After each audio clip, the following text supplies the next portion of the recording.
He has made significant contributions in areas such as passion analysis, Bayesian methods, clinical trials, and systematic review. He has authored several impactful publications in reputed journals. We're truly honored to have him with us today to share his expertise and insight. I welcome him.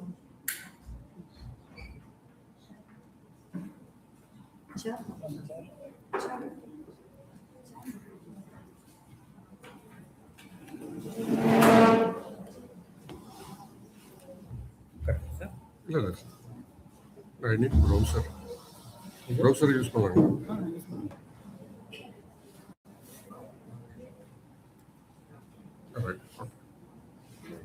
Steam தானே இது PPT தானே sir இதுதான் இல்லை ரெண்டுமே mix பண்ணி browser வெறும் presentation மட்டும் இருக்குது பிபிடி யூஸ் பண்ணி ப்ரௌசர் யூஸ் பண்ணி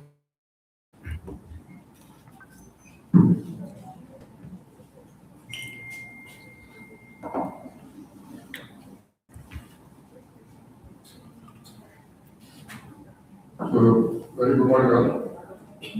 Yes. So, I don't know if I didn't hear about my introduction is like currently I'm working as IBC and my major background is biostatistics. But more of my alma mater is to like listen to PGs and working with them. And I thought apart from doing research, working as scholar, I had an opportunity to interact with PGs, for senior professors. And, I have some orientation in terms of what we expect. So let me start with that note. Okay, so what do you think, Sam? I want to engage rather than I don't know about to argue the slides. I just want to share experience on my and ultimate satisfaction. I would take it from here. So I need you to be engaged. I want your real viewpoint regarding that. Don't give me that order in the study. I think you really what you think about in your mind about that.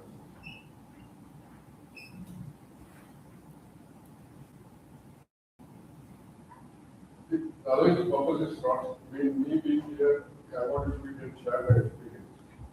Right? Without you think of, I don't want to go to run through the science. What do you think? I give you my viewpoint on what I hear from my experience dealing with medical college. So I want to tell you what I am doing now. So that is the whole picture I want to communicate to you in terms of this session. So what do you really feel? Why do you need it? Your sample size meeting, like why do you need it? What is your real opinion about sample size?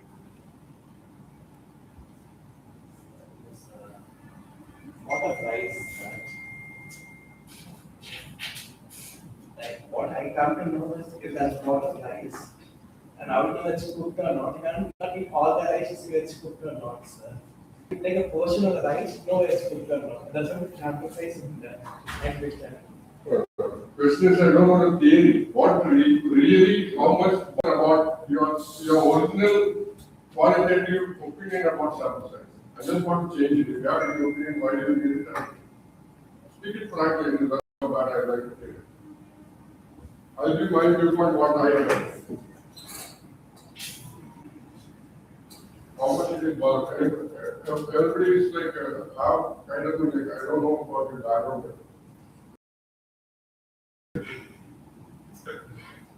Sir, we are worried about sample size because when we submit the journal to an article, the first question we ask about is how the sample size is being calculated. Right. How much ever we give importance to that, the background parent article we select for calculating the sample size also matters. Right. So that's more about. So you concern more about what? It is about the journal who asked Not necessarily the journal that is a byproduct. The basics of genuinity of the study depends on more worried about the sample size. More worried about the sample size in terms of what? Genuinity of the study. It's being questioned when the sample size is too less or too large. The question is about it is more worried about number or something more. Quality of the study. Quality is correct. I'll give you several examples regarding that. But why does the number bother so much? That's the question. Why do you fear about a number?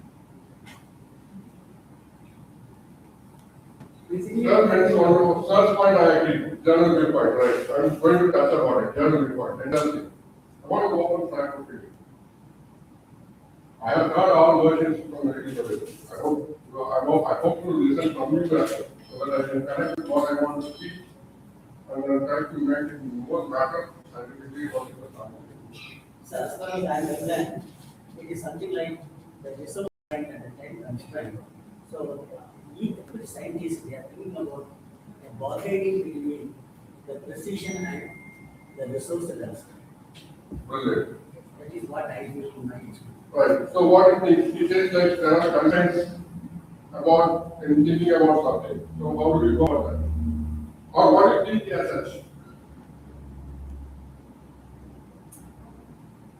Please help me out, otherwise, we'll like, I don't know, no point in running to, like, making us a regular class, please. Don't scare about it, I'm not going to scare you anything about it. Give me an open frank opinion.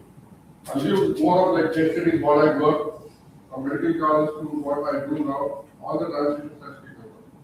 It's more, if you keep maintaining, I feel it more interesting, that's all.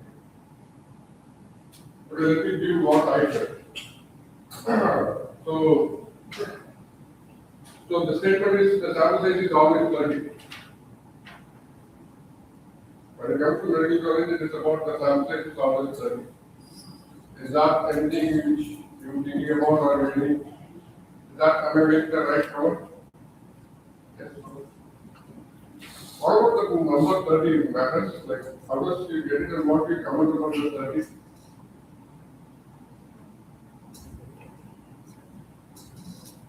Yes. You are aware about the number 30 or no? Any opinion?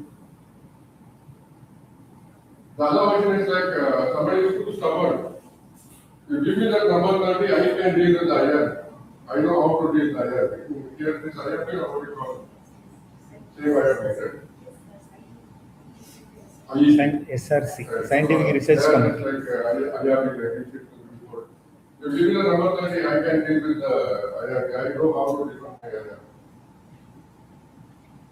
The other version is like I want a significant figure.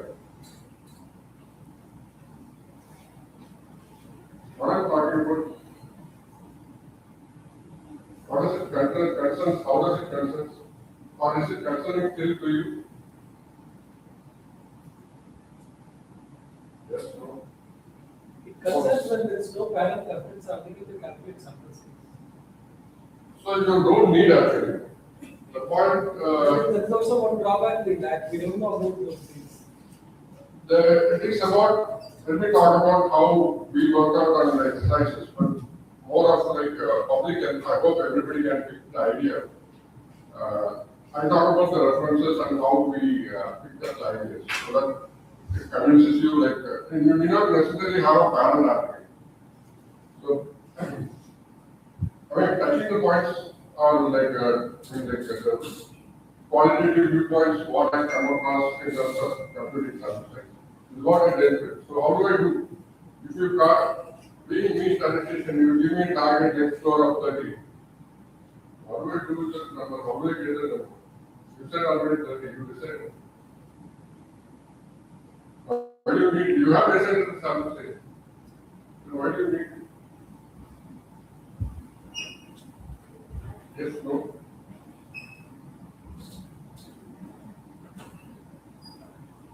Yeah, one little piece, and then I saw like pretty young, all alone. You can help me out, right? So the question comes like it could be like what you are really interested in. So let me show you. When I joined, Madam has clearly talked about the study designs.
So what is the first time? Sorry.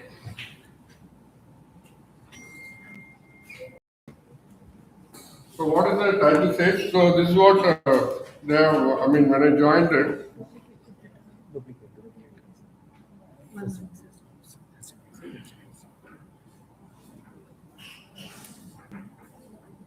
so when I joined ICMR National Institute of Technology 17, this is the first challenge they gave me. Like, we mostly sometimes working on dengue and so what the title says?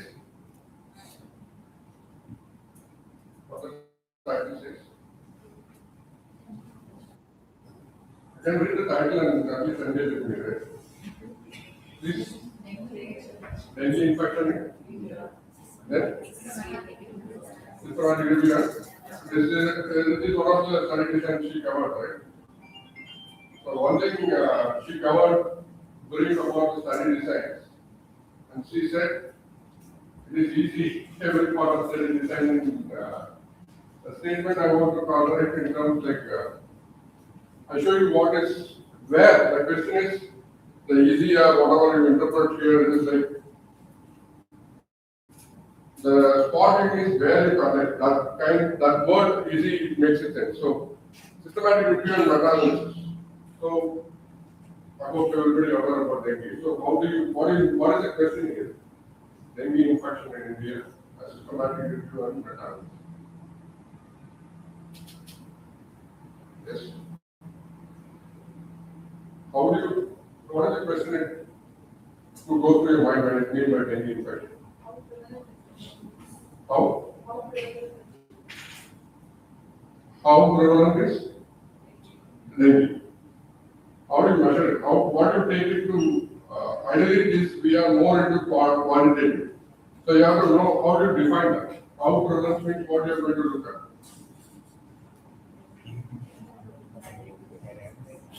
Yep. Whatever you that what we did identify. So you are not so diagnosis.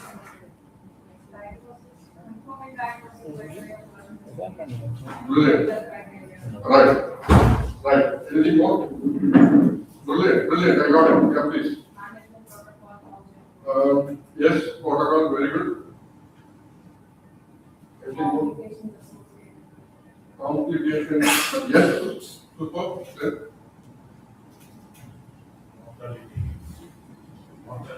Brilliant. Mortality. Anything more?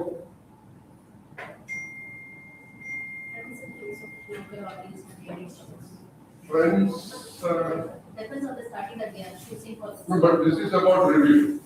That is all. That depends on the study that they are choosing for the. No, but still, friends is something, I don't know, but yeah, okay, anything more? Just one part. Yes? Preventive strategies. What do you do for preventing dengue? Yes? Let me come to my last point. So, but, okay, I'll take that. One more thing, if you think of in terms is economic burden.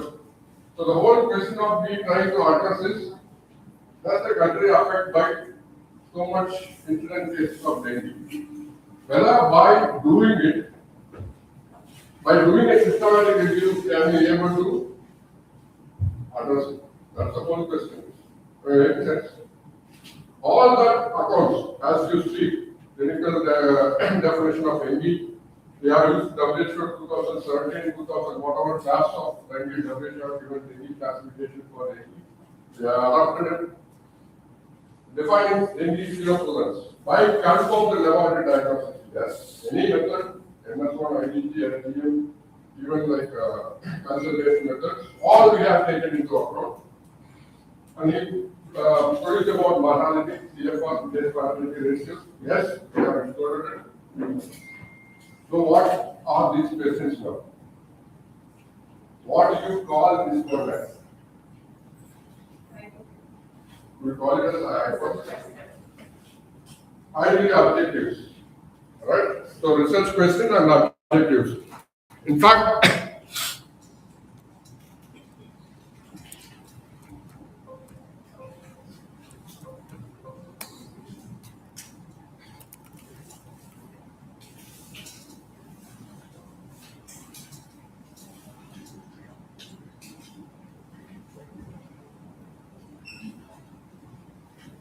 Right, I hope you could able to see that one, right?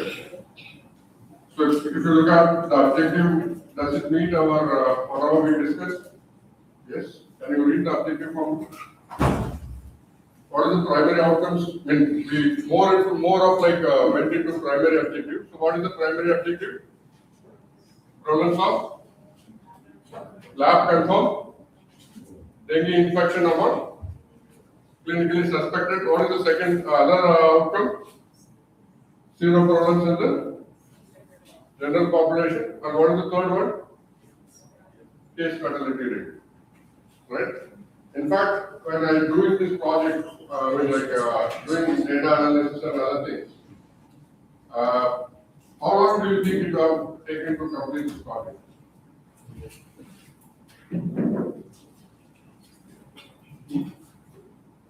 Yes, please.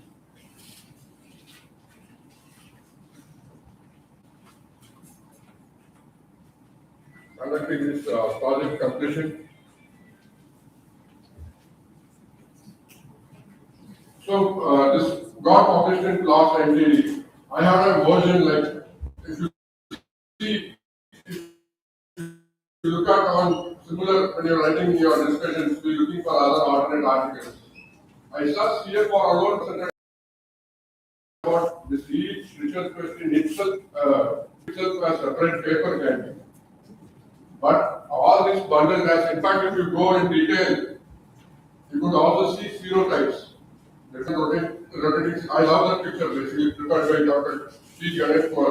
I don't know whether you are aware about his presence. He is also community medicine specialist, mostly working on NCD epidemiology.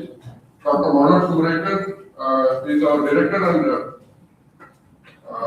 epidemiologist working on infectious disease. I work on it. So my major nature of work is focused towards ID. So in fact, this paper is, I consider it like taking up the paper to be like individual paper. So, but this made as a bundle and highest cited one. So, good paper basically about when a lot of work. So, how do we do? So, when I started working with the data, they have given the data and you do the meta analysis being statistics. I observed the data quality was not good. I had a comment, sir, I feel like this data quality is not appropriately done. It is done with interns by GGs, whoever. So I feel it like it did not have this opinion of systematic reviews at the time. So I did, and in fact I didn't realize they submitted the paper to the journal. What is the reply? They have replied with the editorial comments are like more than 20 pages. So they realized the value of this paper. We all sit together, our director, PG and myself. We reduced, narrow down to the paper which we are going to analyze. Each one of cross-verified all the inputs, basically data collection, and then we did this paper. So I love it basically. It took me around, we got permission from the journal and then ideally we extended deadline for it. It took around more than 6 months. But what is the point I'm making? Is that the story I wanted to tell to you? What is the message of this going to say?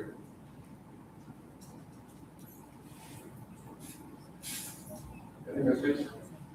No message?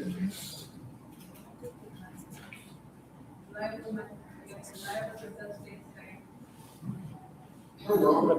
See that one, what useful for you. I want always like reliable quality. I don't know meaning that. Meaning like the idea here is you have standard process available. I'm in a position to say that because I'm doing it, we are doing it. How well you do it and how you experience it and carry forward. That is the whole process of concluding my presentation on. And I just showcase what we did. We are also not sure like sometimes agriculture or campus quality is compromised. That is there. But it is not about like you always carry forward like 100% goodness or something is not there. That is, you have to be agreed to the points. So this is one paper. What is the message from being a mandatory thing? I hope if you are doing it, you're doing a thorough literature review, this can be considered for systematic review. That is the one point. That can be a publication you can think about doing a proper literature review. That is a message I want to give you. Correct? Yes, no? Yes. So if you do have more convincing point, we have our own scientific piece called like Bhavani basically first name and second name is called Bhayapati. But we call him Bhavani. You know why? His specialization, he got trained, what do we call like, I don't know if you are aware. If you come up with economic evaluation, there are also hypotheses available. It's totally called like HT, Health Technology Assessment. Those are all called HTA studies. They are also process defined. He's been trained in both meta-analysis and HTA. So our institute profile goes up just because of he publishes more papers only in meta-analysis. Does that make sense? Yes. So all his papers, most of his papers are working with people like you or generating his own research and doing a systematic review and meta-analysis. That is the main focus. And it has value to our institute in terms of publication. That is one thing. So now you understood, right? So what is now that is leading parallelly. We had this publication in Lancet. This is the first ever publication like our institute or our director has received it because no other publication we haven't been. Thanks for me as well, giving that opportunity, getting this publication in Lancet. Lancet, why I mentioned specifically about Lancet? Yes. Yes, no. Why I am speaking about Lancet? Yes, please.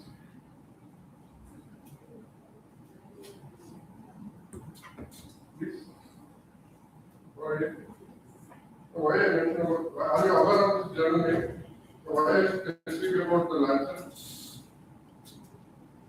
How your quality will be assessed? Like you have how you prepare your CV, or what you are asked to do, and then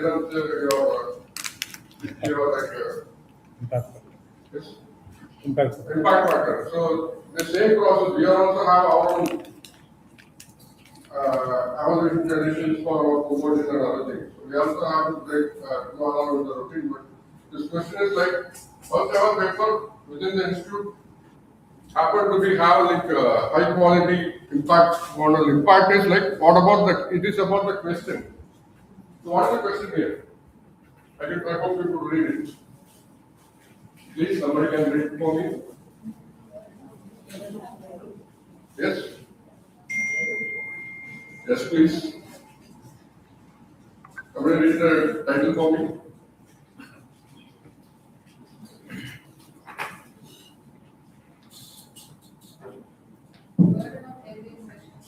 Burden of dengue infection. Okay, then. So, what do you learn from this? Anything with your input, what you can say? Yeah. How does it connect with you? What is with your knowledge? What does it connect with you? Yes.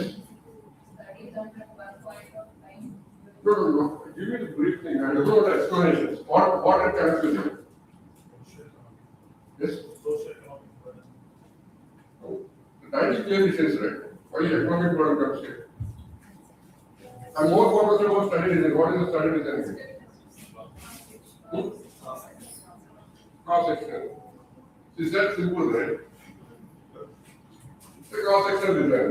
Agree. So what does it mean by India then? How do you do your cross-section study for India? Yes, please.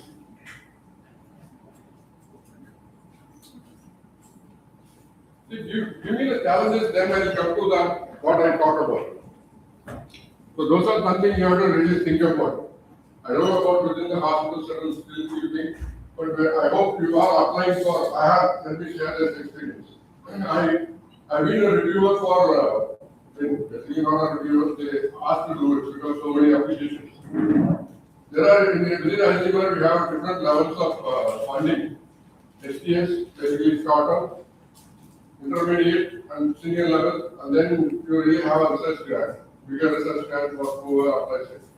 So if you look at this STS short-term projects, mostly done by UG, MBBS to encourage them.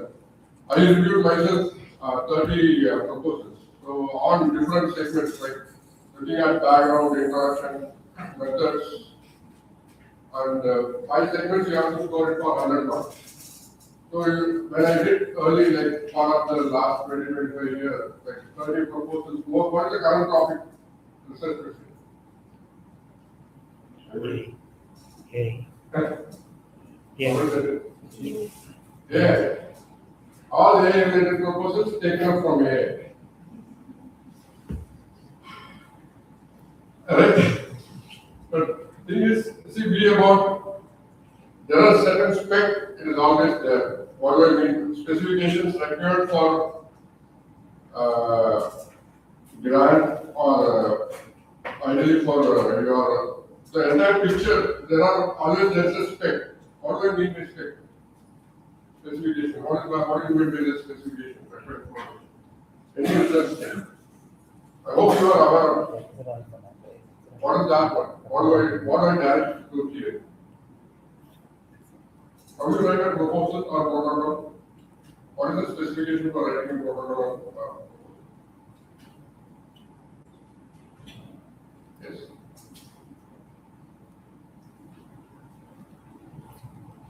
Anyway. Because it means it's an abbreviation, meaning about the specification. Are you heard of the spirit guidance? Spirit, probe, consort, Yes. right? Yes. If you follow or if you are aware about the checklist, if you self-evaluate yourself, all the checklists are met. I would say that your proposal is of good quality. If you follow, that is not the checklist. That it sorts almost all of your problems in terms of what is required and what you look at. I mean, right? Then the picture comes still more particular about what is required. So this you got it. The study design is professional. Right, fine. How do you define India now? And what do we mean by burden of dengue infection? Yes? This gives some point, we can jump into our session as well. So what do you mean, how do you define this burden? Yes? Number of? Okay, so the ideal language is number of infections. So there is number of cases. How do you get this number?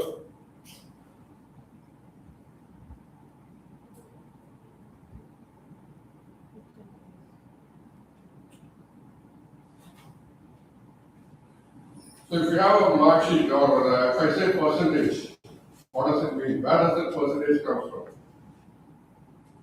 If I say I am 80% of distinction, where does that 90% comes from?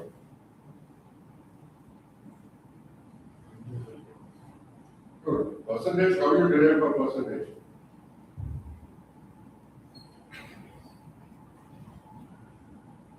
Out of Yes. in the total number.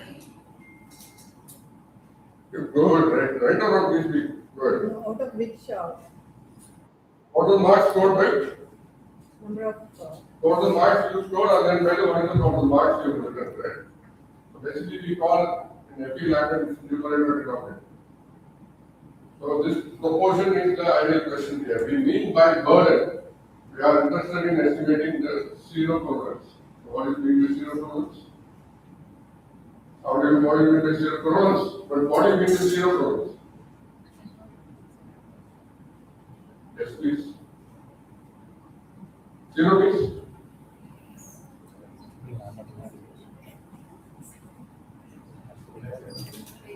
That is secondary. What is zero? Zero refers to what? Yes. Lab is secondary. What? Blood. So you are interested in collecting a blood sample, right? Here we are. You have to distinct every piece. Here zero tolerance means we are collecting a blood sample, right? So blood sample. What are you going to do with the blood sample? So here we are estimating the past exposure. So here we have our definition of taking IgG response. IgG, what IgG given by whom? A pan-bio IgG. Based on that, a cutoff of antibody which is greater than 11 will be called as zero positive. Am I making sense? Am I making sense what we mean by negative burden? Ideally, you have to have numerator, denominator. Of the numbers you are sampled, how many are positive? So that is our outcome. So you are going to collect blood samples. You are going to collect. I am doing it by what test? Pan-bio kit, which measures IgG in terms of antibody immune response. And what is the outcome I am looking at? Antibody response, is it categorical? Is it binary? I am making it binary. What is the definition I am going to use it for binary? The cutoff given by the kit, which is greater than above 11 will be considered as zero positive. All good? Is my plan clear? Yes, no? Alright. So what is India now? And to whom you are going to collect blood?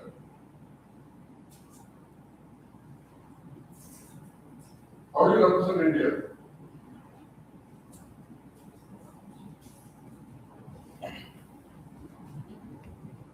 All the states. All the states. So here we have considered 5 regions: north, south, northeastern, east and west. 5 regions. So what is the assumption for 5 regions? You are going to represent study population from each region. So how do you go about to collect sampling and leave it? So India we represented by 5 regions. Alright. What about the east? What about the age? How would you like to want to collect the age? What is the age group you want to go for? All ages? So think scientifically, no? We want to concentrate on all ages. Adult. Yes, please. And the adult is easy. Adult population will be easy to collect. Adult is easy, but see, you are doing a nationwide survey. Will you concentrate in go randomly by picking up data only on? See, this is the data. Let me be concentrating on it. So you want to generate data on daily past exposure. So what age you want to go about by random age, or we want to go by more scientific? Age category. What are the categories you want to go by?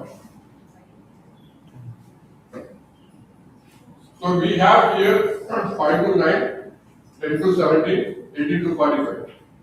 Why above? Why 45? Any reasons?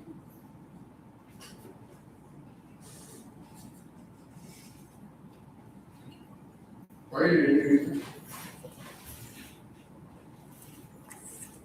Okay, I'll leave it to you, but understand the context. So what is the challenge now? So here we have composition to connect. When it means by India, we have 5 regions, 3 age groups. Within all the 5 into 3, how much now? 5 into 3? 15, what is that?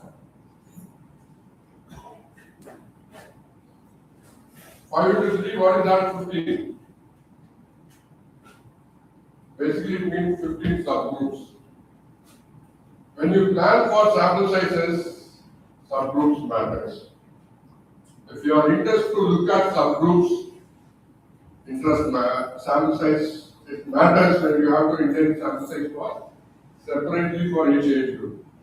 Let me talk about the scenario. I was doing this data analysis for one consultant. Like I don't remember the department. It was about it is also like I usually work with SPSS 16.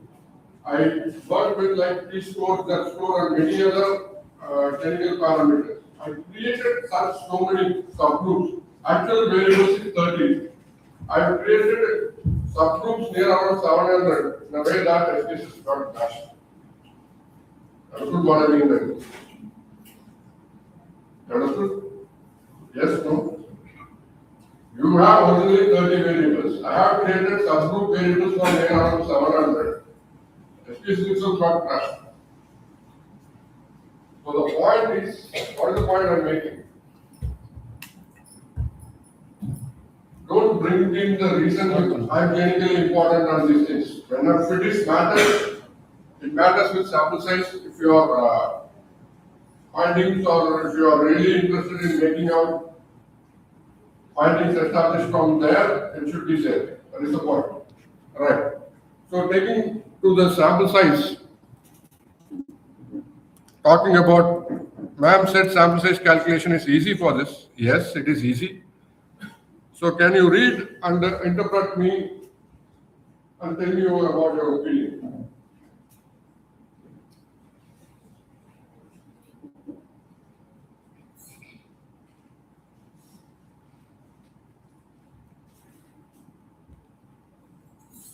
I want you to definitely go through this. Please, I'm taking all such references from here to my sessions. So, session slides are, I just done it up, but it is more about the experience I want to share. So, can you read it and tell me that what your opinion is about?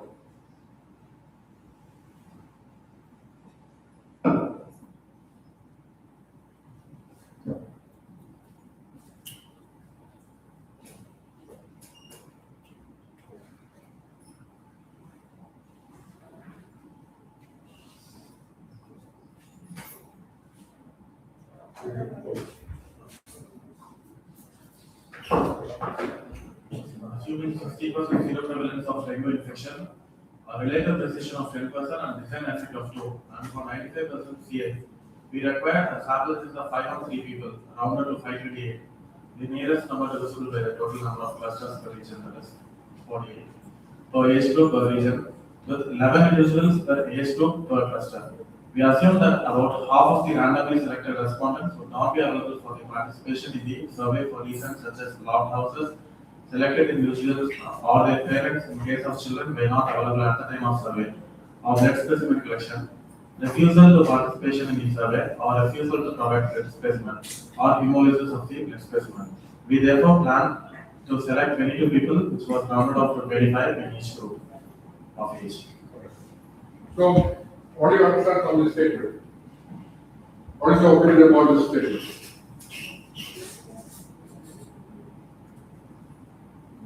Is it self-explanatory? Is it self-explanatory or it is too confusing you can't able to reproduce it? Yes, no? How do you calculate sample size for cross-section studies? I'll conclude, I take that, say, I mean, like, importance for other things, but is it self-explanatory or is it so confusing? That is the one point I wanted to get from you. Yes, no? Yes, no? Confusing? What is confusing? No, you have the confusing words. Other than that, keep it simple thing, we'll talk about it. That refusal rate, how much you calculate? Here, 11. Non-respondent rate is not there. See, 11 converted into 12. So what is the non-response? 11, we are making it 22. So what is the non-response? Yes? Instead of 11, we are taking 22. What is the non-response rate? You got it there. So, but what about the inputs?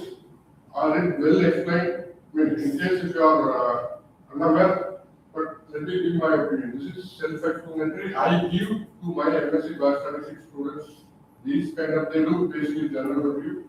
They convert this exercises for their sake into sample size problems. They have to basically read, pick up the sample size statement, and then they have to convert it into a sample size problem. So to me, it is self-explanatory. So you have to come to a journal where when you give your sample size, it should be clearly reproduced by anybody. That is the message. Right? So what is the question we started off with?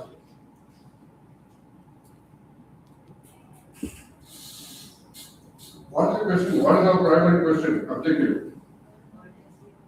Burden by definition? Zero prevalence. So what is the one we have to assume here?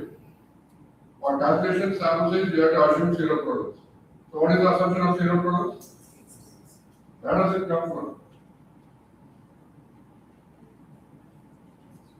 Is it random or any number between 0 to 100?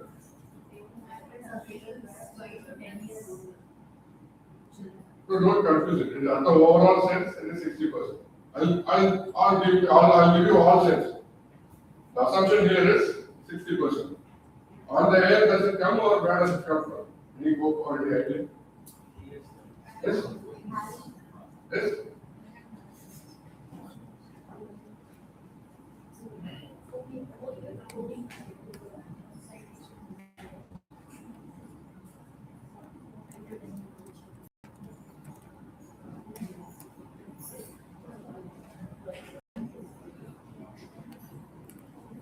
What is zero prevalence in general population?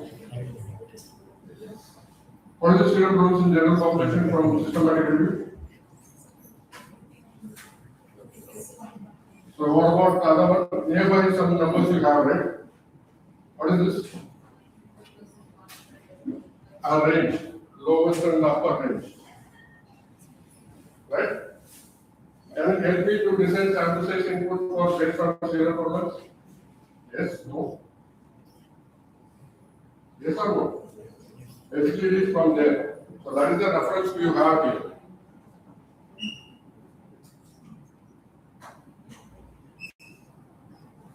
Right? That 60% we use to derive sample size calculation statistical method called the confidence interval. So basically you give how 60% likely to vary. So that, what is the assumption we have kept? Precision means 60. So I am looking for a confidence interval to derive 50 to 70%. That is the message. Right? So that is the assumption. So it's the assumption for about how many standards we have. How many standards we have? 5 regions, 3 age groups. This is 60 represents for all 15 standards. What is the value for all standards? Do I have all 15 information for subgroups? What do you expect? Zero prevalence in 18 to 45 and 5 to 9. Or even region. What about exposure of dengue in northeast? Yes, no. So, without any information, we are blindly assuming all standards the 60% revise. Right? What is the reason? Any reason?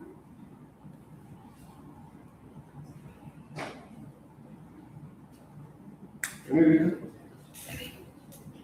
Yes?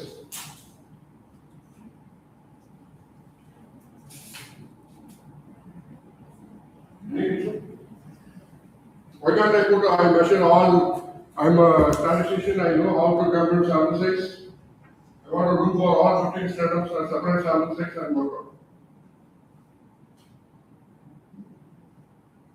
Possible, right? I'm a damn statistician, I want to give this number, you have to do it. But I would call myself a hybrid. Again.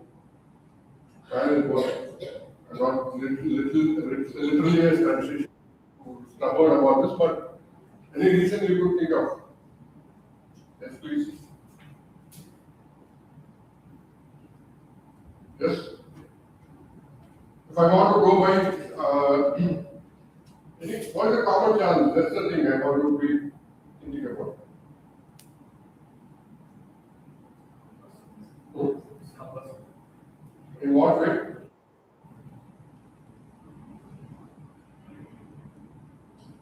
I agree. In what way? What is the real practical challenges? Yes. So you are surveying India. Imagine we have to go other places, project timeline. This is what really means by project timeline, not in a religious setting. Really, I don't know how does it matter. Of course, till I'm working and getting to know things, I also say the same thing. Right. So what are other implications? About the budget? If you want to travel across, you get the money. Budget, sample size, and so it's more of a lot of things in terms of implementation. So we go by generating data. At least this is the beginning stage. You have to compromise something. I'm going with the assumption this is valid. This is what decided by your protocol committee, SAC committee. This is scientific. That is what mainly assessed. If they agree on to this, yes. But in the preparation stage, yes. Do you agree? So what is the other thing to note? So for 11 is the subject you needed, but you increase it to 50% to comply with. Why does it need? Has anybody agreed that 50% drop out? Basically, you have to adjust when it comes to your sample size.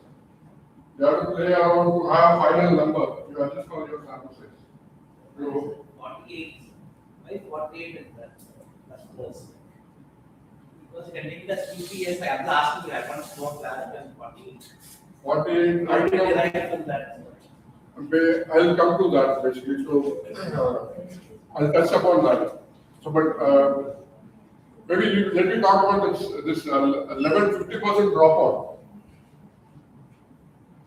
Yeah, why do you do 50% dropout? My intended sample is only 11, but how do can I increase that like that? Why can't it be 100%?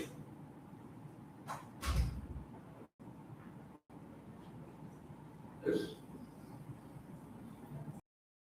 Is there a reason basically? And can you find out the justification for this?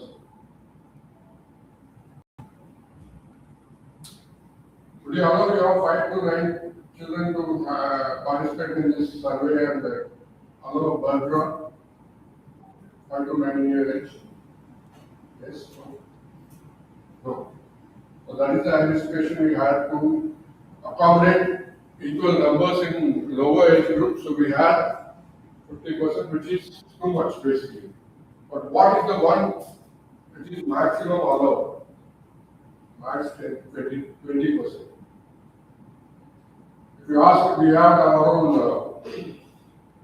protocol review chairman, our own ex-director, Dr. Sanjay Mahendale. So I am currently working on clinical HPV vaccine trials among adults and girls. So what will be your dropout rate if you your assumption going forward? If I give this number range, maximum 20%, what will be you when you decide your sample size, what will be the maximum allowable rate you go for? So 10% is the one we proposed and computed sample size. What is this computed? When it comes to trial, it should be max 5%. Otherwise, you are not really doing a clear clinical trial of good quality. This is covered. But scientifically, when it comes to sample size, of course, you can play around with the numbers. But at the end of the day, you have to justify. This is the formula. But you have to explain, and somebody has to be reproduced is the main thing. So here 2 points to connect is, you basically have to have an input, where this input comes from. Where this input comes from. The 60% does it have, it is on the air, or does it have Somewhere you have a good properly justified data to sound it up. Otherwise, this formula has nothing fun. So it is about how much effort you make it more justified. It makes it more meaningful when it goes to your protocol. Right. So we want to see the end results.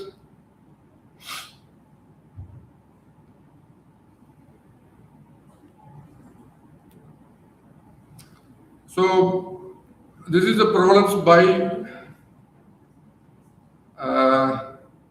across age groups by different regions. So maybe I'll show the table for you.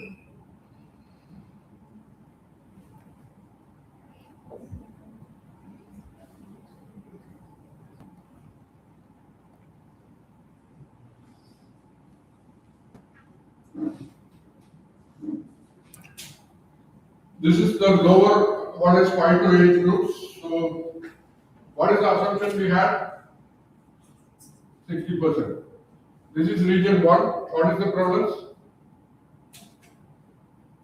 What is the prevalence? 60% achieved. Okay. What about this?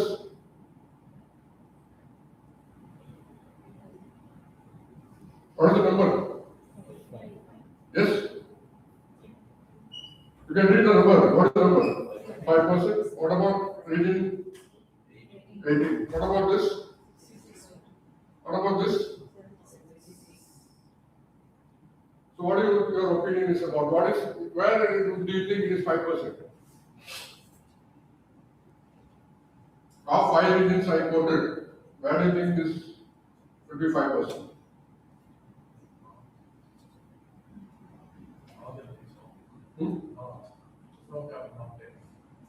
Northeast. Right? But what about your assumption versus original results? That is my question is. What originally we assumed? 60 in every region. Is it 60% in Northeast? You understood what is the compromise we got because of assuming equal and this is the fact we have to agree to it. Because we did not plan for any subgroups, this is not indicated. Am I making sense? Yes? No? Alright. So the exposure, what you see, 60 and above are southern, Tamil Nadu and other places, districts we covered. We have more past exposure of dengue. And we have well exposure around, other than Northeast, 3 of the regions are already exposed. 50%, 60% of the people are already exposed. Right. So what do I do now? We have data systematic review process. What do we do now? You have somebody mentioned about dengue control. How do you control dengue? You control mosquitoes? Or you control urbanization behavior? Any other plans? Yes. You control human behavior, mosquito, or at least possible solution, please. Do you see anything working with that? I have messed around and full mosquito, all mosquitoes inside my house. You see something which is more useful for us. Then I'm talking about scientific. Scientific. Yes, please.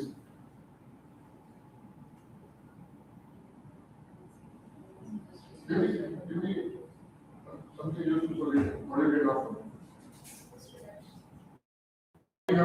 Something called a dengue vaccine trial. So currently we are into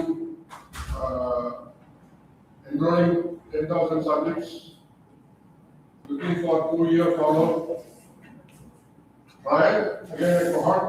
So we have offered indigenous knowledge, we could say. We have been collaborated with Anisha, you can see in the CTR website the registration details. So we are working across 22 sites with the number of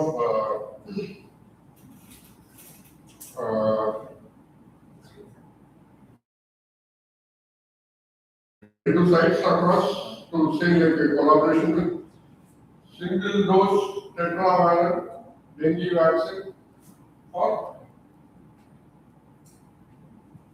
What is the outcome?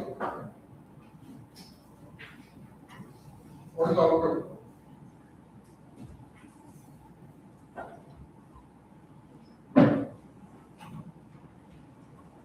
I think it doesn't seem like more of interesting. Yeah? Okay, so you want to go with the slides? I thought you would be helpful audience for me. No, you don't want? Anything input for you? So what I'm showing basically with my work? Where I started off with. Where I started off with. What is that first one I showed you?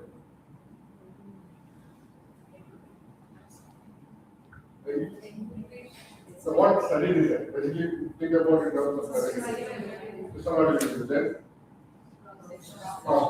Then, now presently I mentioned, I didn't show you, but presently I mentioned what is the one which I got in. So actually, what study is it? What? Clinical. RCT. I'm more into RCT. So what is that you learn from here?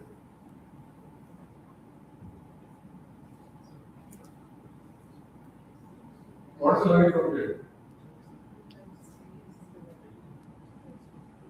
What is the learning from here? Anything to be learned?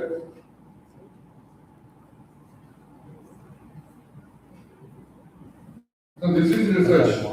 You ask this one question, you move next. So currently we started our systematic review, cross-sectional study, now we do trials. The cross-sectional game where are the hotspots or where you can do the survey and we are preparing our vaccination sites. It's all have relevance of what you do. So it's nothing about like when it comes to research, like it's always asking a question that is answerable. Be aware of when you ask a question what to do. So that's where the principle of defining your research question matters. And so what are the things to relevant? So you have to be aware about so to us, like you really don't have a straightforward answer, so mostly assumptions. So assumptions always which I showed you two examples like where it has to be justified properly and convince the other party and reproducible when it comes to general aspect. So other things to consideration is you have to think about the cost. So when I talk about Delhi, so what is the time period you intended to complete the project? And you see the same zero product study, can you understand the timeline for the completion of project, including publication? Any understand the timeline? You please guess some numbers for the completion of the project. Brilliant. So it's about 3 years. I know that you don't have such time, but the point is you can arrange yourself through the process. Doing the right way, right things. It may work, it may not work. It doesn't bother about it. Do the right things in the right way, but things are already there. I hope by this session you are aware about sample size at least. So here I mentioned about objective, outcome, and the study designs, and the number of treatment groups. So few other things I will tell you about. These are generally most important indicators when you come to calculating sample sizes. I'll provide my slides. So, but at the end of the day, what you have to do? The right justification makes it more meaningful. So to us, your objectivation statistics here we have like in our language, your objective can be brought into two things. Estimation and hypothesis testing. Basically, the idea here is, so what is the objective in clinical trial? When I mentioned daily vaccine trial, what is the objective there? Yes, please. What is the question there? When I say, I'm more into trials now. Say, if you ask me more into vaccine trials, I'm currently into rotavirus interchange. I done and it is also published in Lancet. The whole idea is rotavirus interchangeable study. So what is the name says? What is the rotavirus dosing vaccine scheme? Dosing scheme? 2 doses or 3 doses? 3 doses. Right? So what is the vaccine you use? Rotavirus. So here the question what we addressed was, what if we interchange and give? What do you mean by interchange?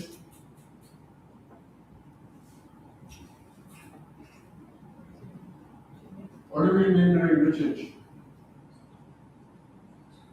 So if we, the government, so few of the government UIPs, I think it's already in the national program. So in case results constant settings, if you mistakenly use the dosing scheme instead of same vaccine, if you change any other vaccine regime, what happens to the immunity? That is a question we address first, right? So other one is JE vaccine, so it's the same interchangeability concept, Genvac and G. Another one is currently we are working on HPV vaccine trial among adults and girls, where the question was to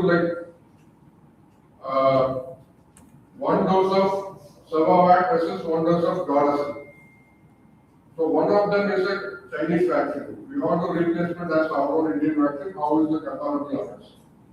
That is one objective. Dengue vaccine trial, we have a vaccine which crosses in phase 3. We want to see the efficacy against placebo. Dengue vaccine trial, right? So of these, all the examples, what do you understand? What is the objective? What is the objective is about? Yes? I stated so many objectives. What is the objective of what does that mean? Okay. Means to what in simple language?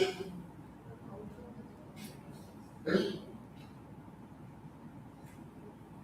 See, basically what I want to say is, basically you are comparing two groups. Right? So our language, this testing means you are making a comparison, and whether that comparison, whatever objective you make, whether it's a difference or whatever assumptions you make, whether they are comparable. You are testing the comparison. That's what in our language we make it as hypothesis testing. Where, or in simple language, in petty language, they call it analytical. Basically, you mean comparison.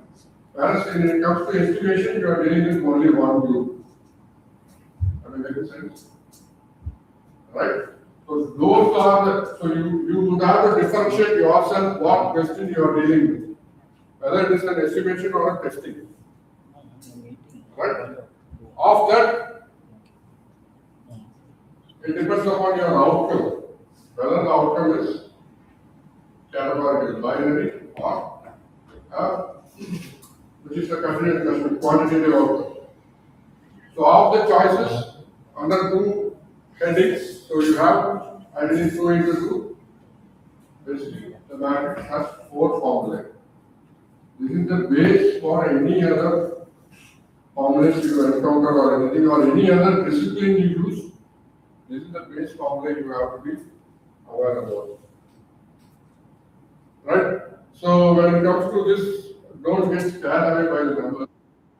Let me try to explain. This Z basically means this is a fixed constant from normal distribution. I hope you are aware about normal distribution, right? So what about the normal range for blood pressure? What is normal range for blood pressure? 120? Or I got a range. So what is the ratio for diabetes, H1, B, AC or anything?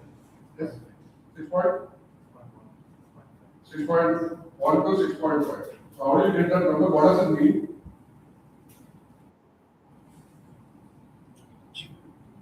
6.1 to 6.5, what does it mean?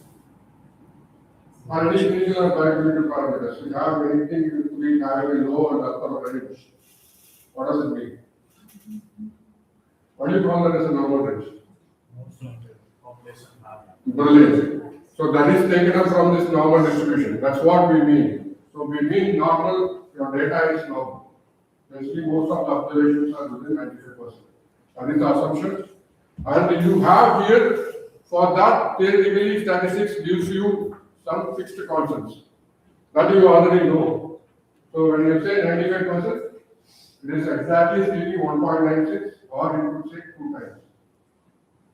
Right? That is a fixed number for this D. And this PQ, it is for a Proudhon's problem. And in the quantitative outcome, your standard deviation goes on top. So be aware of this formula. And by D, what is your denominator? Here what we discussed in the zero problem study, what is the other input? One is the assumption prevalence, what is the other input? Precision, brilliant. How likely your confidence interval want to be? So where it goes? Denominator. So what is the impact of denominator? We'll see about it. Right? So this is what I mentioned. So you have normal basically mean, 95% range gives you 1.96. If you go by your software, this is the confidence interval range you expect for sample size calculation. Right. In terms of variability, so where does the variance goes? Where do you see the variance in the formula? So variability, I hope you basically have come across, right? But understand this logic. If your variance increases, sample size increases. Your variance decrease, sample size. So why do you want to know this? What do you, to this point is you need to be very aware about this.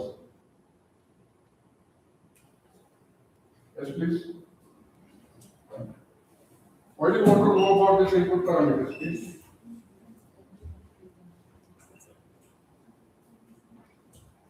Instead of simply deciding 30, be aware about what inputs you give to your sample size and what number flexibly you make it, give some justifications. And I am making the point clear. It's not some so random numbers you finally keeping it up. It is about what goes into the top. So and its effect. So variability basically increases sample size. And so when it comes to comparison, so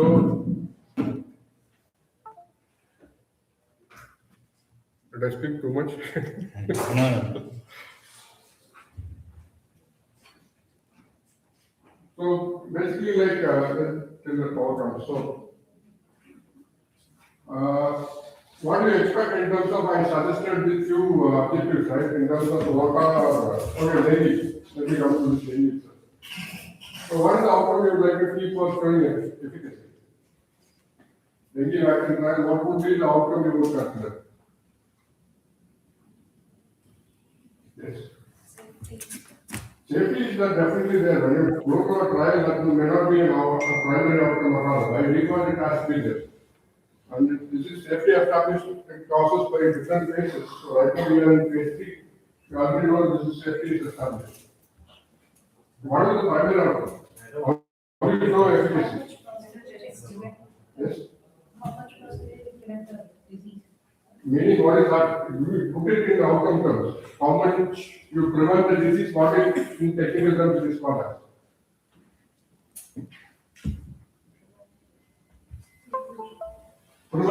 Prevent what? Disease means what?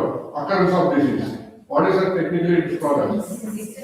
Incidence. Brilliant. How much you assume for what is the standard incidence in dengue?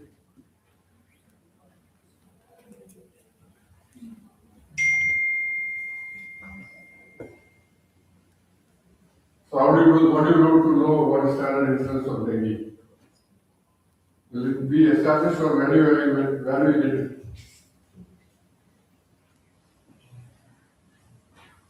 Okay, so let me give that. So currently, what we assume is 1% is the incidence of dengue in the general city. Right? If I don't get anything, so 1% is the incidence of dengue. So if I give vaccine, how much you expect? How much you vaccine should be expecting it to be lower the incidence?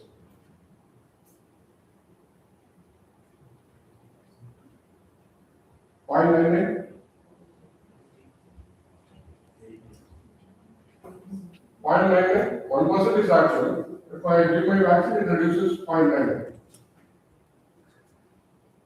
How much would you like to vote for? A little louder. 80%. 90%, okay. Then, any other numbers? 80%. Any other numbers? Any other numbers? Yes? 95. So, what is the point I'm making? So, the point I'm making is sample size is not a straightforward number. You have to work out each such scenarios, 95, 85. It is always an exercise. And then you settle up with all other process and settle up with one number, what is suitable for you. If you provide a table to the audience or the IRB board, they definitely understand that you have done some research on. You go and say some number, you like, this is my number, this is my number. You work out, these are the scenarios I worked out, and this is the number I am deciding. Then definitely they should agree that we have really researched on sample size. That makes a little sense of like, you have really worked out. Right? So giving the scenario, we have assumed 60% is the efficacy, which means 1% turns out to be 0.4. Incidence in the vaccine arm is supposed to be 0.4. And the other challenges, let me not come to it, but the formula addition, if you see, you have two for two groups, and there is something called power.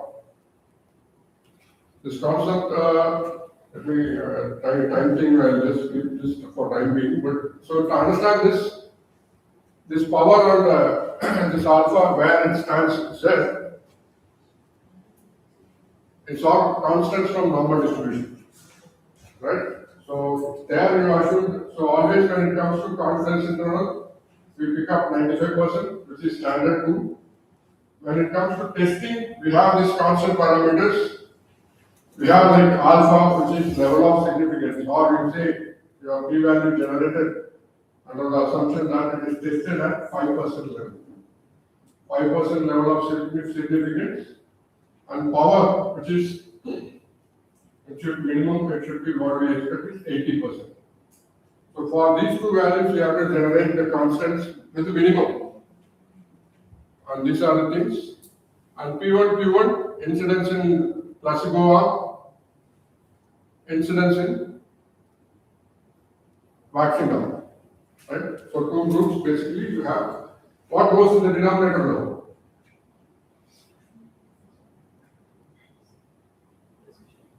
What goes, precision is for one group. Here it is analytical.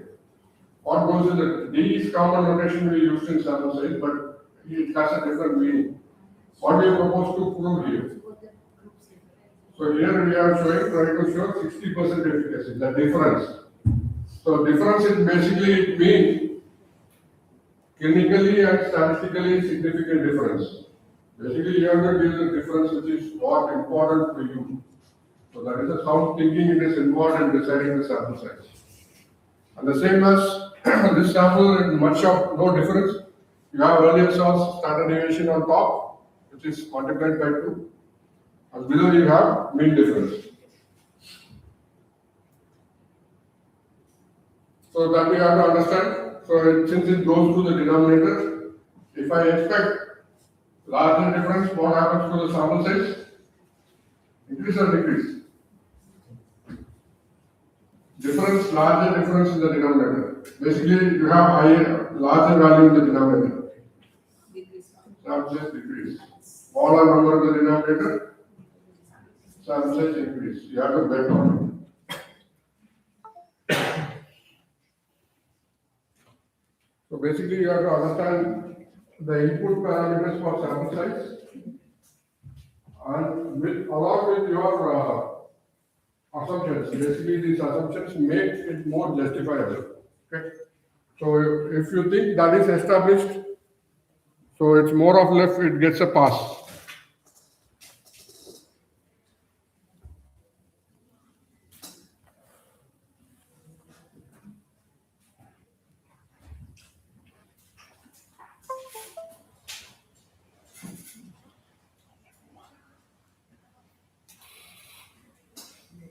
So if you're more about making it more justifiable, so nobody will about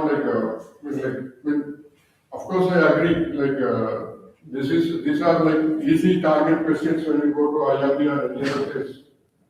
People can show their supremacy in this, setting. Why not this, why could be this, right? So if you have an answer for this, a convincing answer for this,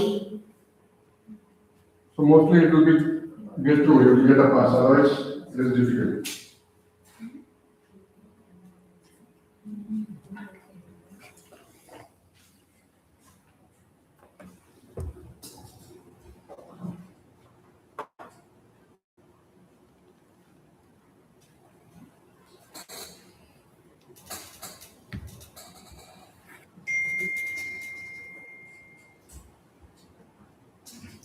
So that is about, so you have to more concentrating about the clinically meaningful difference. So you have to understand that you have to bet on the smallest to largest difference. So how it impacts, you have to deciding upon what is the optimal difference for you. The difference to detect highest sample size decrease, lower sample size increase. Right? So currently these are two understanding is generally these are fixed, so no worry. So basically this alpha error, basically we call type 1 error or level of significance. So usually kept at 5, and so we don't deal much of this, but theoretically if it increases, sample size decrease, alpha reduce, sample size increase. That's the message. So power, it is very important. So we usually keep this power basically means how much your study has the ability to find the true difference. So what does it mean? So if I say my dengue vaccine is really effective, what proportion out of 100 theoretically is mean to achieve? So that is the assumption of power. So generally we want distinction, right? So here the minimal statistical range you could start with is 80%.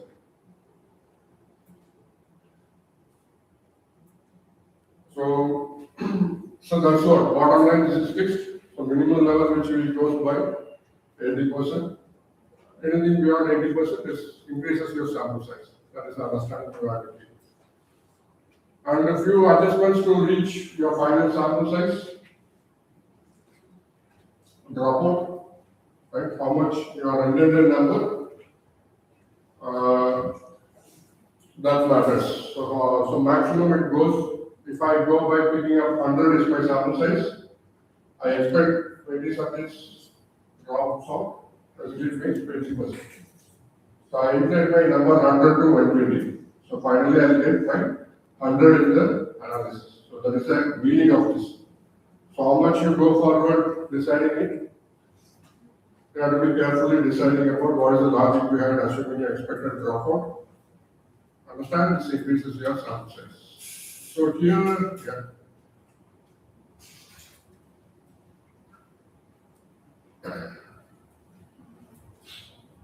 I think we have done it.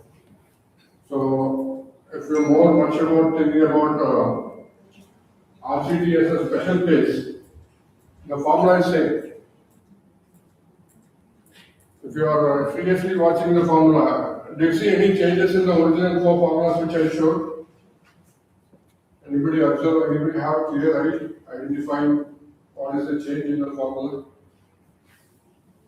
2. Initial 2 is there. 2 was there already.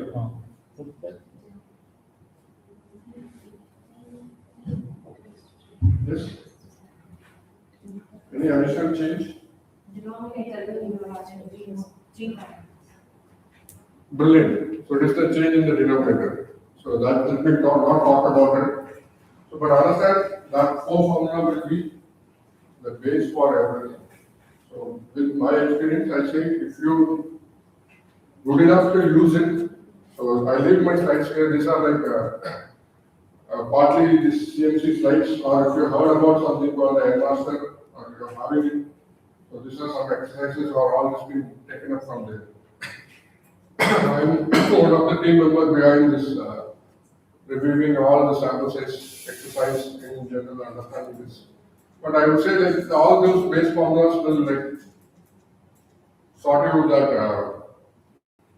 if you are aware about using those four formulas, with the understanding that what your objective is predominantly you are focusing about, whether it is a estimation or an analytical problem, and clearly define your outcomes, right?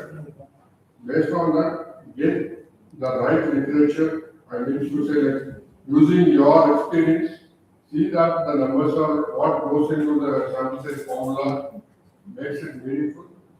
Do it as a simulation, meaning to say like change the different setting, like change variance or say bring up the situation like low and high and intermediate levels of sample size and document it and write clearly the assumptions you make on what levels you consider and appropriate references and audience which who could read and reproduce. That makes it complete sample size statement and exercise for you to make it to get all pass in terms of sample size. And other things are routine like your ability bad minimum to be experienced about it, but when it comes to sample size, this is a lot more important than the formula. But when whatever inputs you give to the software, you will get a number. That doesn't mean you don't necessarily justifiable that you take the all call. So I hope my presentation give you a little orientation towards what I work and what level of thinking involved in terms of sample size. Hope change any basic that regards to sample size opinion. I hope I have made at least a real change of thinking about it. If that is the case, thanks for the opportunity. Thank you so much. Thank you, sir, for a wonderful session. Now I request everyone to fill the feedback form. Any doubts?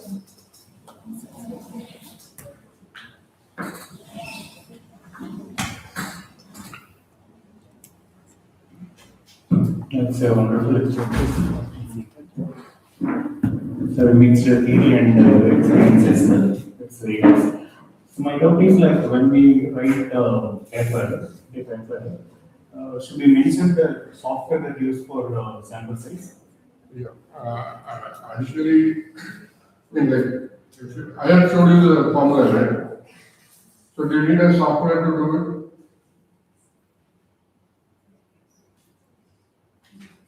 You need a software to do it. Basically, what I mentioned, the headmaster is like, basically this formula goes into a feeder. It works like a calculator only. So I am away from there, I mostly use Excel. So only for rarest or special cases, you need a software. Excel, and this, if you copy paste the formula with varying assumptions, maybe I show my, I don't know, yeah, I show how I compute so that you could get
I hope this is visible.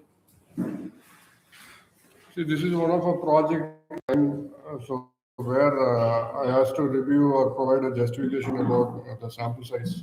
So, see, I mean, you not really go for this much, but this is the reason because, like,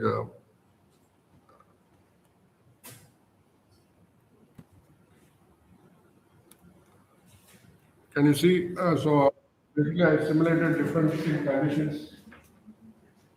Uh, say, assuming like if you consider it as like a case control study or two proportion basically, I have inflated the odds ratio 2 times, 3 times, 4 times, and then computed for different powers, 80% power, 90% power. So I'll give the audience to, well, like, basically my role is to change, if you are giving the right parameters, I also do a research like whenever it comes to listening. In fact, when dealing with the species or they come like, this is the first time study, I don't have a reference. I have done our research review, picked up right. Ideally, all workarounds will be going about with minimal sample size, but when you think about scientific, this is the level you have to think about and document, and it should be an exercise. That's the message. If you include that kind of exercise in the document, you are good sound enough to meet if somebody is in the IRB, if you well hours, they are satisfied. So no more questions about. That's the message. So here you may need a software. If I increase this computations, increase the computations, you may need a software to get it at one stage. Otherwise, Excel is doable. As mentioned in the some like the agenda, you may use also like G power and other things also fine. If you use it, give a proper acknowledgement. That is if you are using it, give an acknowledgement, no issues. Other than that, software doesn't matter. Thank you. So in that study, you have taken the study that we do. Age groups, 5 to 8, 9% people, won't that affect the end result? Having a wide range, because 5 to 9 years one, then followed by 10 to 17 years, which is followed by the other people till 45 years. And you know, let's say anything, how they divided that subgroup into 48. So 45 was the reason is, if you look at the dengue epidemiology, if you add 45 to 2017, there is a period where you see dengue outbreaks started, becoming reporting outbreaks reported. So that means to say like, if you pick up people above 40 years, they are definitely one or other exposure will be there. So including that, it is about waste of resources. So they restricted up about 45. No, I'm not asking age, sir. They divided the subgroups into 40. Sir, asking was how they gestures they divided into 40. No, I didn't touch about cluster at all. I haven't talked about cluster at all. It has its own volume. It would be like, if you are implementing the whole idea about if you want to comment about cluster, if you say, if your sample size, say for this project is about 2800, say let you put me 3000. So, how do you get these individuals? Where do you get this individual from? Which is easier in terms of sampling? So if you go to a village and if you want to, if you want to include 100 in a village, if you take a single random sample, will it be meaningful? So basically, what idea is, we do a cluster. We include a particular, say suppose this is, if I consider this community health department as a, everybody as a cluster, right? So what is the assumption I am making? So today everybody listen to my lecture. If I ask you a feedback or if I give a test about sample size, what would be the responses I can expect from you? Assuming my lecture of okay. So what do you expect in terms of word cluster? The group meaning in terms of response. Usually homogeneous response. Your marks or your responses will be homogeneous. Consider the situation of COVID. If you pick up an individual from a household, what is the response in terms to the other people in the same household? So, give me that. Same or different? Different. If we're considering different regions, no? So, anybody within the same household with COVID, That will be same, mostly same, not exactly. that is the likelihood. That will be exactly different. So 0 to 1, what is the response you expect? 90%, 80%? Right? So those assumptions depends upon the 3000. Basically, if you see they are saying what in terms of variance. If I put 1, 1, 1, 1 and if I calculate the variance, what is the value of variance? Is there any variance with the same values?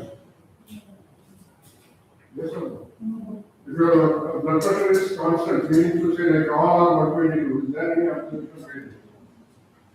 So the drawback here is, if you involve cluster, if you involve or if your selection is you're trying to take as many people on the group who expect same response, there's no variance. But the benefit is you complete your target enrollment period. You are losing your variance in terms of matter. What you do is you inflate the variance. Something called as which I mentioned, Lily Bird, the word designer. That is why you added into the design. So we, by conducting to match the variance given by a normal simple random sample, if I do it by cluster, I basically put a higher variance. So the question is, if I give 1,000 sample size, how do I accommodate? How do I make this 1,000 to be accommodated? 100 persons, 10 clusters, 100, so how do you divide this 100 into? You can make all combinations, right? 50, 20, 110, 25, 4, 40, all combinations we can make it, right? Yes or no? The choice is what we call is how many within the group, how many number of groups. Yes or no? Yes, no. So you can make the choice is basically numerical. But if you do a statistical evaluation, always when you get higher variance, you include same individuals or different individuals. So the idea here is to propose to increase the number of groups, not the individuals. So higher the number of groups, you maintain the variance. That is the whole idea. So based on that, we decided about 48. Based on the total samples, they have decided 48%. Sir, since a nice name, I want to ask you why the polio 27 came into force, sir? Like, because they No, that is actually, we couldn't take her down and give it to force. if you are, the question is like, that it is a age-old concept, please don't say, I mean, I in fact forget about that. When it comes to say 30 clusters, 7 individuals, right? That is the- Something that number came into force. See, you have to understand what is the purpose. Say suppose you are a quality control person. Maybe say suppose you I will bring up the worst example. Like you are working about a cracker. You want to maintain about the quality. You burn all the crackers and you test the quality and say, or you have a decision making criteria to decide about it. I'm asking you. That's some criteria. We don't burn, that's why the sample size is taken like. It was not about the sample. See, try to understand the question. I'm asking about the quality. One pattern will be enough to like, or not like some. There will be a decision making criteria in the sense I am going to take 10 packets of cluster Of that, I burst everything. Two are defective. I conclude the product is good quality within my range. That is a decision-making criteria. So for that purpose, the folio quality control thing it came. So not for, it's called something like lot quality. We have different sample size for special cases. It is ideally to test or confirm whether polio vaccine has reached, what do you call it, the levels, whatever you estimate. That is the purpose of that polio vaccination. So for that, this 30-70 is enough. It may not be the case for everybody. That's what is ruled out. That is the purpose is to see the quality of polio coverage. Not applicable universally. So it depends upon case-to-case basis. And the decision making ideally about what is feasible. Any other questions? Just the base curriculum that we said, like 40 to 45 years, It is not useful to add. we can't compare, it is a whole bunch of different range, so mostly we will be categorizing with the fixed classes. 5 to 10 years, or 11. Standard epidemiology criteria. It is to avoid the errors. Let us something call them teenagers. That's then we can say pediatric population. Coverage is basically to target document exposure status among different ages. And the inclusion criteria was only in age criteria on the total cases, so that's what I'm saying. And the last thing, those are the people we are going to enumerate and enroll. Meaning, especially we don't bring into this order. Of course, we have survey, but we have our included them in the early population.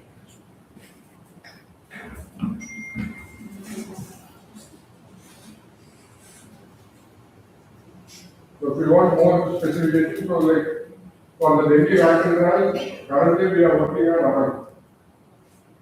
If you ask more about the stratification or inclusion population, we have dedicated 18 to 45 plus 46 to 60.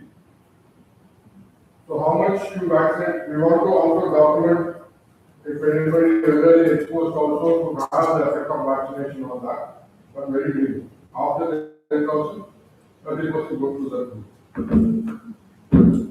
So that's something you have to think of and you have to plan and decide. So why is already there? That is our population problem.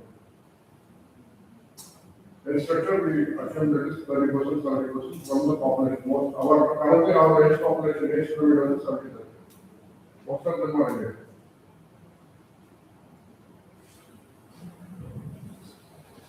Any other questions?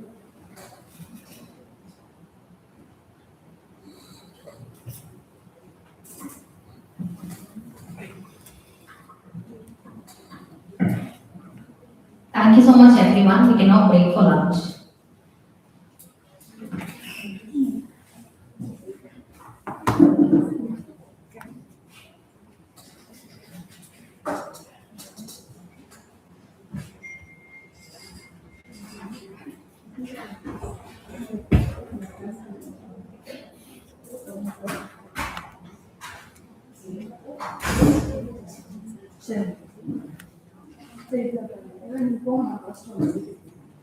ये बोल रहे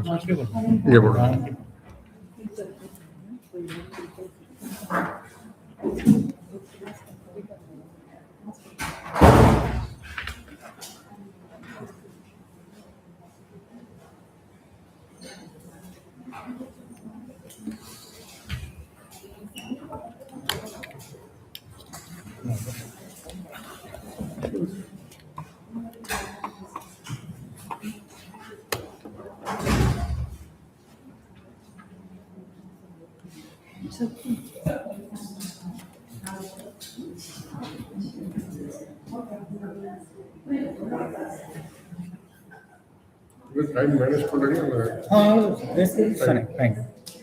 start with Correct.